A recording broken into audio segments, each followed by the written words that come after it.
With subtle style changes for 2013, the Subaru Outback continues to be a competitor within a growing market looking for crossovers. It goes up against the likes of the Toyota Venza, the Acura TSX wagon, and even the Honda Cross Tour. This time around, it's back with improved engine quality, better fuel efficiency, and a brand new safety feature called the EyeSight. Now, a lot of people are asking, is it enough of a crossover to stand out in the market, and will it get the attention of non-Subaru loyalists?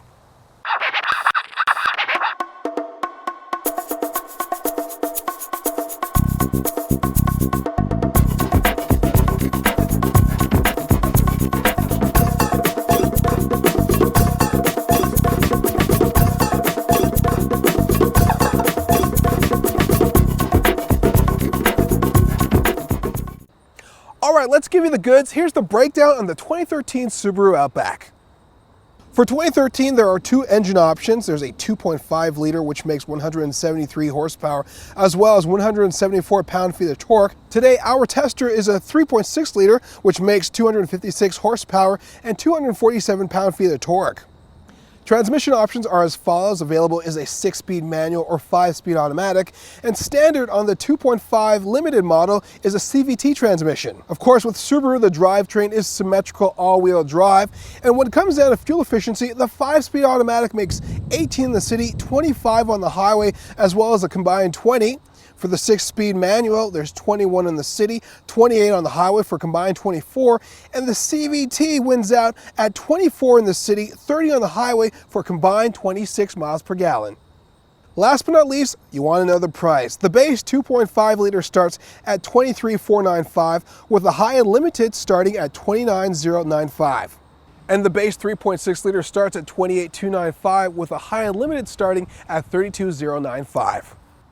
When it comes to exterior styling for the 2013 Subaru Outback, there aren't a whole lot of changes. In fact, they're mostly on the front fascia. As you can see behind me, a little more of an aggressive grille, so people say. To me, it doesn't look aggressive whatsoever. However, the headlamps, Hawkeye, those definitely give you a little more attention on the road, and at the same time, larger fog lights.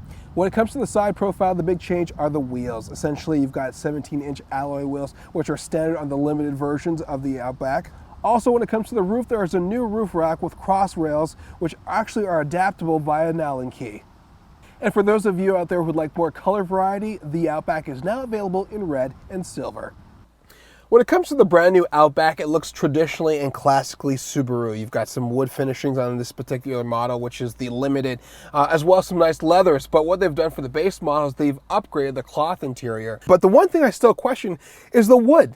It's a little unattractive and it seems a little dated. It makes the Subaru feel like it's from 20 years ago.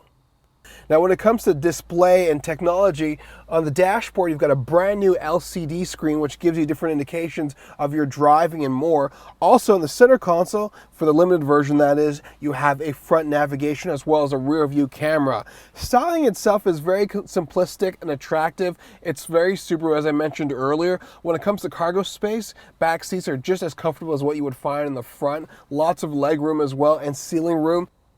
When it comes to the trunk space, it's pretty large. I would say above average, and it can compete against large SUVs. And then once you put the seats down, you've got even more cargo space, which makes just moving things around a lot easier. What I like about this vehicle is the handling and steering. What Subaru's done is they have upgraded their hydraulic steering for electric, and now you get this sort of slightly looser feel. Yet they've ensured that loyalists will appreciate this vehicle by keeping it still slightly sturdy, so your control, the dynamic of the steering and the handling feels really, really good. Subaru's also improved the body and made it stiffer, so there's 40% less body roll when it comes to taking turns, and it gives you afforded stability.